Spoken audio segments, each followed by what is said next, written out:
Hey, friends. Welcome back to Guess What? Compliance Can Be Simple. I'm your host, Dr. Natasha Guess, and today we're talking about something most healthcare practices do not even realize is a compliance issue, and that is their payment system. Specifically, what I want to do on this episode is to break down Rule 14117 and explain how it intersects with healthcare data, payment processing, and small practice risk.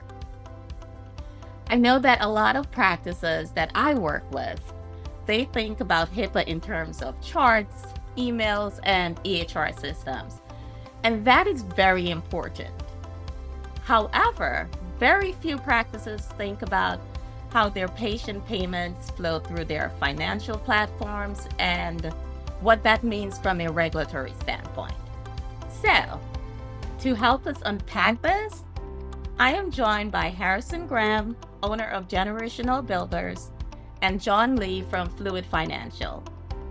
Together, we're going to explore what Rule 14117 is, why it matters, and what healthcare practice owners should be asking their vendors right now. So if you collect payments from patients, this episode is definitely for you. Let's get into it. Harrison and John, welcome to the show. Thank you for Nice to having meet us. Thank you. Now, Harrison, I'll start with you. Can you introduce yourself and share a bit about your background and what you do? Yes, my name is Harrison Graham. I said CEO of Generational Builders. I'm actually backed by John of Fluid Financial. I met John. John, how long have we been knowing each other? Feel like almost 2 years now. Correct me if I'm wrong. Background in kinesiology, that doesn't have much to do with payments, but that's my thinking has always been around protection and around the science world. So I know that to just give you a little bit of my background, and I do have a big sales background. So that's a little bit about me. Thank you so much. I did not know you had a sales background, but I am so glad that you do. I'm sure that helps with your payment systems and explaining this to practices. Oh yes, because in sales, it's not. One thing I learned is not about a product. The hardest thing about sales is selling yourself. Yes. That's the hardest thing. And so I'm not trying to sell you anything other. I want you to trust Harrison. I want you to like Harrison. And once you like, know, and trust Harrison, then the product, no matter what it is gonna, sell itself. Yes, that is correct. Thank you. Now, John, I'd love for you to introduce yourself and tell us about your role and how your organization supports healthcare practices in this space. Yeah, sure. John Lee, CEO and president of Fluid Financial. I've been in the payments and financial technology world for a very long time now, 25 plus years. I started cutting my teeth over in Europe during the transition to the EU and understood what the transportation of credit card data meant from bank to bank across that region.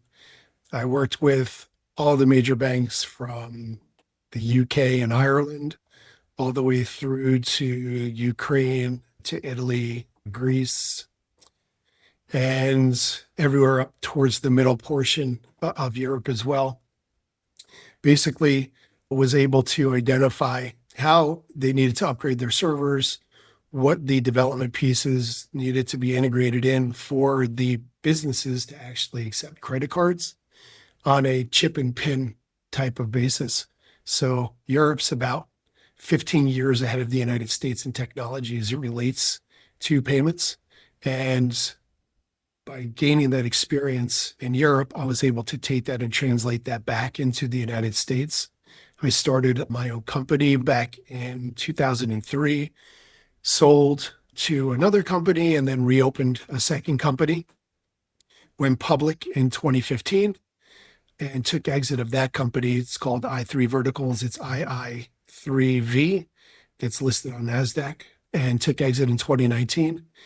And always kept my ear to the ground as to what was happening over in Europe. And one of my good friends who was a developer in Ireland, we started to have conversations about this whole privacy piece and privacy data portion within Europe and how it relates to payments. And that's kind of the evolution of MedPay and instant confidential exchange into the United States. Oh, wow. What an amazing background. And I am so glad that you were able to bring that back from Europe and help us here in the US. Wow. There was a lot that we had done other than that as well, but more specific to this topic. That is amazing. Thank you for that. So, over the years and more recently, I have spoken with a lot of practice owners that they use payment systems in their daily operations, and they do not think about the back end of that system or even about any associated risk. In their mind, the vendor is the one that's responsible for that system, and any type of risk goes to the vendor. So, Harrison, I'd love to start with you on this one. When you first talk to a healthcare practice, how often do they realize payment systems are a part of their compliance risk? Ironically, it's almost never. They think of it as like most practices, they think of the compliance as medical records or like billing codes. So it's to think of it like plumbing. It's invisible unless something breaks.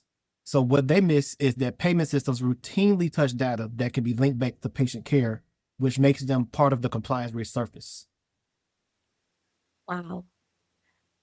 I do find that that happens with a lot of practices, and they really do not want to think about it that way.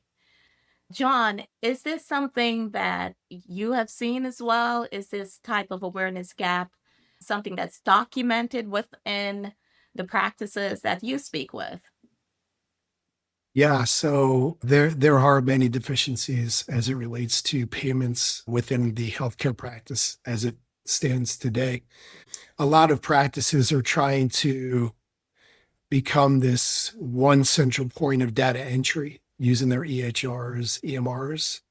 And in doing so, they're creating this scraping of data that gets pulled through that entire solution and actually ends up into that payments portion.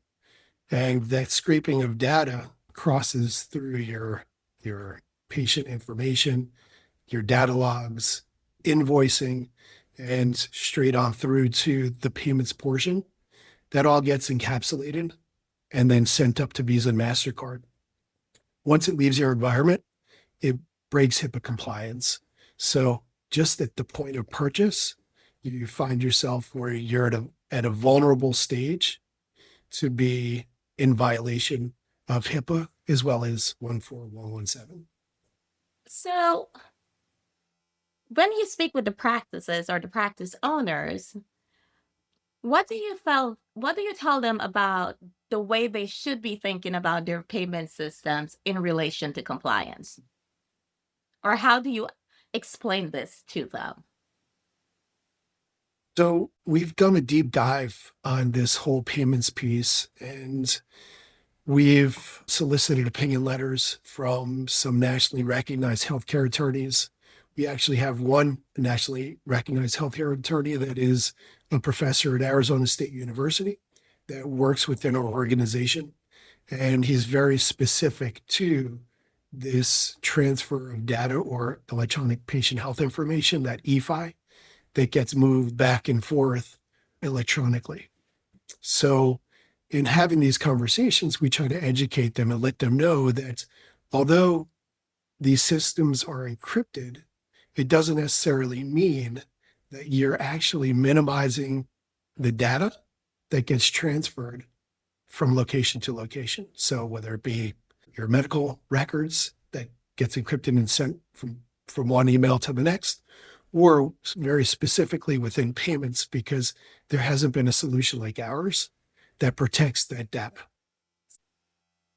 If I'm understanding correctly, when the information moves from one system, say the provider system, go into the payment system, Is there any type of encryption? So as it moves through your solutions, your say EHR, Yes. it scrapes data. So there's no encryption when it lives in that environment. The only time the data gets encrypted is when it leaves your environment. So all the data that gets scraped. So there's no way to be able to put up a firewall between all of these different bolt-in solutions, invoicing, payments, patient data, records, things of that nature. There's no way to put up a firewall because if you do, then you're going to inhibit the flow of that data through that solution, which is okay because it's encapsulated. But once you take that information and you scrape through and push to the outside world or outside of your network, that's where it becomes an issue. Wow. Okay. Thank you for explaining that. I understand that a bit more. Harrison, I'd love to hear how you explain this to your clients. Well, anything that I don't understand, I actually get. I don't try to go above my own understanding. I hate to say sometimes I get John on the phone, Okay. but I basically say almost the same thing. But the way I say it is, it's let me see. Okay. I kind of break it down to as soon as you tap your card, the data is no longer safe. Is that the right way to say it? So that's the way I say it. Like as soon as you tap your card, that's the difference between us and our competitors, is that we can encrypt it at the point of purchase. And that's how we separate from your traditional merchant service processing. Okay. Thank you for that. I try to keep it simple. I don't try to pretend like I'm not going to say pretend. I'm learning as fast as I can, but I try to keep it as simple as I can as far as like it's the describing it. So yeah. Thank you. I do like when things are broken down simple, and I find that a lot of practices or providers that they like the simplicity of things as well. So, Harrison, let me ask you, why do you think so many healthcare practices treat payment processing as a back-end operational issue rather than thinking about it through the lens of compliance and HIPAA? I think it breaks down to the history. It lived mostly in accounting and not in compliance. So modern payment systems don't just move money. If you think about it, they move metadata. And once that data can infer treatment type, or provider specialty or patient behavior, it becomes a privacy issue and not just a financial one. That actually makes a lot of sense. So, do you find that when you explain it like that, if you take something like that and you talk to a provider the way you just explained it to me, does it make sense to them at that point? So talking to a provider. So when you say provider, you mean like I the mean, actual doctor. a client, yeah, like a Okay, practice okay. owner, yes. If it's a practice owners generally, if it's the practice owner, depending on who they are in that practice. So let's just say it's the doctor themselves. Usually, I hate to be so blunt, but the doctor usually doesn't care because they have someone that handles this. You usually want to talk to the CFO or someone that's in compliance, because that's the person that's actually handles this or would know what we're even talking about. So, are you talking about corporations versus small practices? Because I'd like to know how small practices handle it as well. So small practices, you have to make them understand the risk. It's harder with small practices because they think, like I say, going back to your first question, they think just because they're small that they're not exposed or that they don't have risk. But if you kind of like, the thing I like to say, kind of give the example with small practices is, do you remember back, I think it was, I don't know exactly how many years ago, but with ADA compliance, when, like, correct me if I'm wrong, but I remember it didn't matter the size or, didn't matter the size or scale of the practice, but everyone was at risk for being fined for this if your business wasn't ADA compliant. Yes. That's the same thing with this. It doesn't matter how big or how small your business is, you're at risk if you're not compliant. But most people think that because their business isn't big, they're not at risk, and that isn't anything further than the truth. Now, I do see that from the compliance side with my clients as well. When I first speak with them, they do think that because they're smaller, they're medium sized, well, they're fine and they'll wait until there's an audit or there's a finding. And, what I do tell my clients is that you want to be prepared. You want to have these processes in place. So if you do get audited, you're not going to be fine. You're well prepared. You can defend what you do. And for me, it's all about defensibility when it comes to compliance. So thank you, Harrison. No, John, do you agree with what Harrison said? Or is there something else that goes into it? I mean, there's a lot more background that goes into it, but what Harrison said is pretty on point. Okay, thank you. So, do you think that, and I have found that practices do make assumptions about payers such like Stripe. I've spoken with a few people that they are 100% sure that Stripe is HIPAA compliant. I am So not sure where they're getting the information from. I'll let you take this. yeah, so Stripe is 100% not HIPAA compliant. Not only are they not HIPAA compliant, they post it on their website that says that they are not HIPAA compliant. And basically, what it all boils down to is that they are not willing to enter into a BAA with any of the entities that they're currently doing business with, which puts them outside of the scope of HIPAA. And they do this because they know that there is this leakage of data and they wouldn't put themselves at risk by saying that they are. There's others like Stripe, Square, and a couple of the others that it's easy to sign up online and get an account that aren't HIPAA compliant as well. And they say that on their sites. So if these companies aren't willing to enter into BAA, an agreement between the two parties, the payment processor, as well as the, say, doctor's office or practice, then they fall outside of HIPAA compliance. And there's reasonings behind that. See, and I do not think that many of the practices out there, even though we are telling them this, that they will believe it. I've had one client where they actually said to me, I've been back and forth with someone at Stripe, and this is what they're telling me. And I have even gone on their website and I saw where it says that they're not HIPAA compliant. So at this point, I'm not sure. How do you get practices or providers to actually do research for themselves and ensure that they are protected? Sure. So the easiest way is for them to jump on Chat GPT and ask if these businesses are HIPAA compliant. And the answer resoundingly is a no. Yeah. Thank you. Yes, I agree with you. ChatGPT will answer anything, and then you can always back it up with research.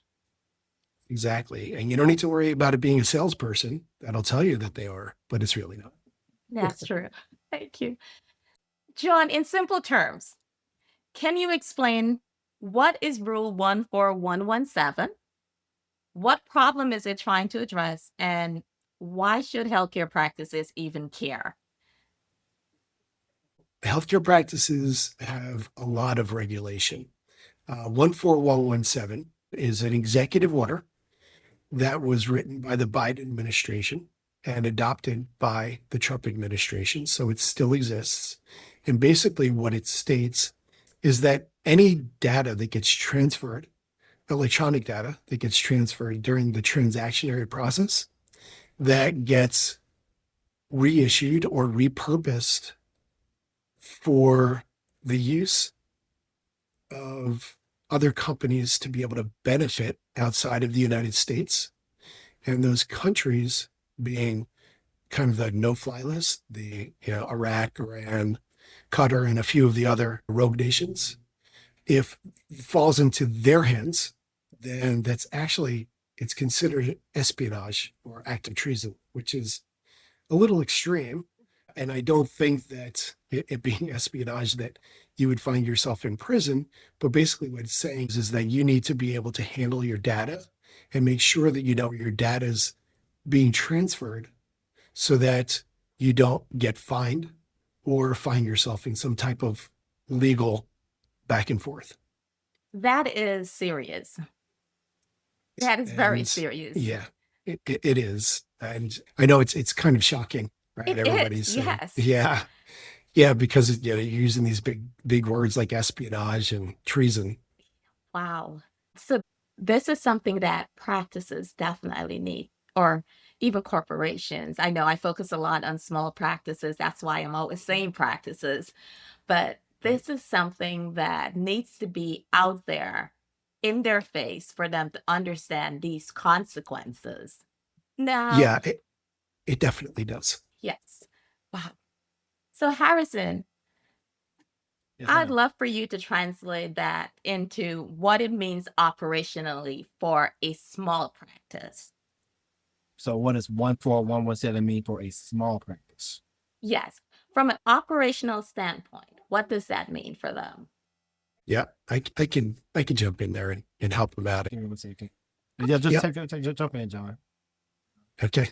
So yes, for the general practice or for the general retailer, it means that they're putting themselves at risk because if that data does get transferred to any one of the countries that's listed in Executive Order 14117, then they can find themselves in a tough spot, meaning fines, penalties, and things of that nature. It's starting to gain traction now. I know that the administration is really starting to step up their awareness of these types of data transfers, especially with Doge and a lot of these other things that have been happening, in our country. And data privacy is now becoming this kind of laser focused solutions that we're trying to overcome. Yeah, see how that is important. I have seen on many of the either the posts on LinkedIn or even on regulations and in the news that there are so many breaches lately when it comes to data. And data definitely leads back to a person's identity, to identity theft, to social security. We've seen so many different things play out. This is very important. Now, John, from what you're seeing, what types of small or medium-sized practices are most vulnerable when it comes to this payment system compliance issue? It's across the board. It's all practices that find themselves at risk. Anybody that handles any type of acceptance of payments and then that transfer of payment data, they'll find themselves potentially So in would that you say risk that wellness scenario. centers that they could be in that scenario as well? So anybody that use cash pay, I'll go with Yes. like either med, spa, dental, or specialty clinics. So these practices rely heavily on like card not present payments, text to pay, and stored cards. And so this kind of Okay. creates a privacy exposure and high Well, processing cost. know many chiropractors Ask that that question they again. have cash pay clients, mostly cash pay clients, but then they do have a few patients that they'll use a credit card or a debit card. So they are also on the radar since, even though they're mostly cash pay, some of their information is still flowing through their payment system. And those type of people, they have cards stored directly in patient profiles. And that's like a kind of I can say Yes. risk. So you definitely don't want to do that. Hi, John. What are some of the red flags that you see in current payment setups? A lot. So I'm not sure if you're familiar with PCI DSS. Basically, so that's the card industry standard for handling card data. And part of that is the encryption of the data that flows. But there's a larger portion for the whole PCI attestation that you would go through. And it's a bunch of checks and balances that oversee how you're handling that card data. Like Harrison had said, that people still handwrite credit card data and keep it in files. Others actually take imprints of credit cards and keep them on file. And it's hard to break old habits. And I know that it's easier to write something down, but that's definitely not a way to be able to handle that data or card information. There's a lot of these businesses that try to set up these recurring payments within their practices as well. And in doing so, it's easier for them to be able to manually do this than to set this up on, say, a gateway to where they vault the data and it stays secured. So there's a lot of mishandling of credit cards within these practices. And I know that a lot of businesses are trying to standardize and get better. But overall, there's still a large portion of the practices that we deal with can find themselves, for data breach or for the potential of misuse of cards because I the am way that still they're on mishandling the the card data. fact that there are practices that are imprinting credit card data. That is shocking to me. Well, yeah.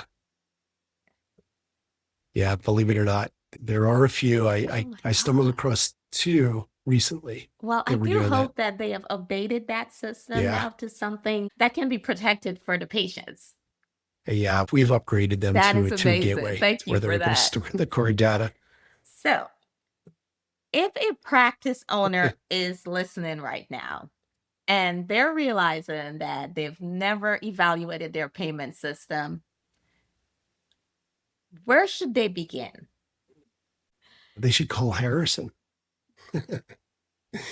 He'd definitely be able to help in that area. But overall, they should begin with their office managers. The majority of them have an office manager, and they can work with these individuals to put plans in place and slowly chip away at whatever their deficiencies Okay. are Harris, do you within have their anything to practice. add to that?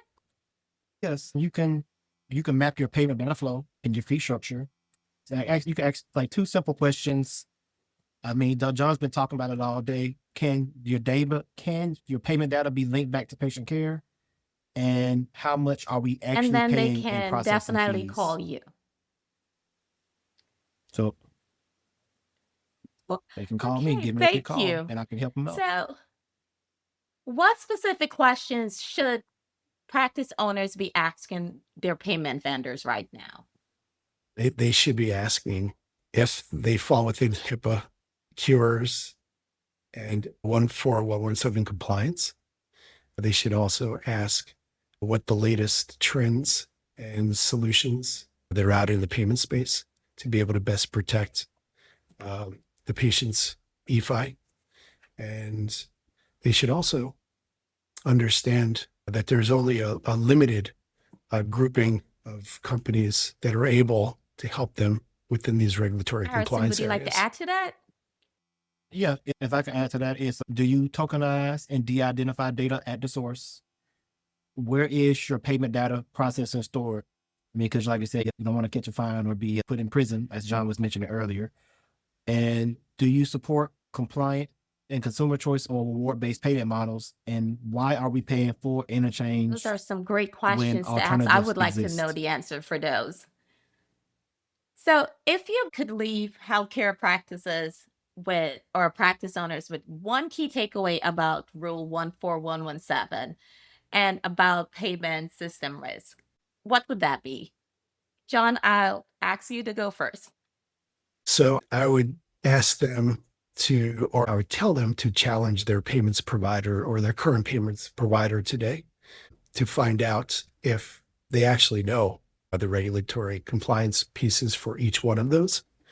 And from that, really try to educate themselves and find the right partner that's Thank going you. to best What protect their about you? practice.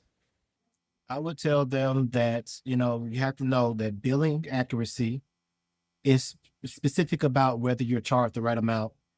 And That way they can know that Rule 14117 asks whether transaction data, even indirectly, could Thank you for reveal that. protected health information. So, if my listeners would like to contact either one of you, how can they do so? John, you can go first.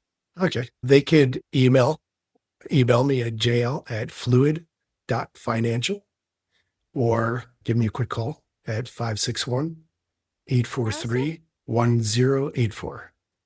You can find me on LinkedIn, and that's my first name, Harrison Graham. You can email me, h.graham2552@gmail.com, or give me a quick call, 205. Harrison and John, 540 thank you both so 647. much for joining me today.